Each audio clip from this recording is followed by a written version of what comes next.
Hello everyone, welcome back to our YouTube channel Login Aid. Today in this video, I'm going to show you how to hide applications on Xiaomi Hyper OS. When you hide your applications on Xiaomi mobile phone, you won't be able to see those applications on your home screen. To do that, you need to first open the security application that comes inbuilt in your Xiaomi mobile phone. So tap on Security Application. Now here you can see the optimization page. Now scroll down. Then here you can see Common Features box. Now here you can see Hide Apps option. You need to tap on Hide Apps option. Then here you can see various of applications that you can hide. Now you need to tap on the specific application that you want to hide.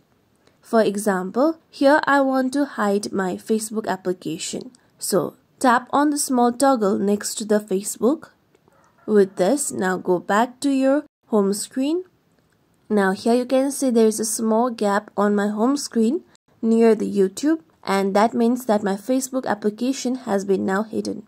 This is how we can hide apps on Xiaomi Hyper OS. This is it for tutorial everyone. Hope this tutorial was helpful to you all. If you like today's tutorial, make sure you like, share, subscribe to our YouTube channel for more tutorials like this. Thank you for watching.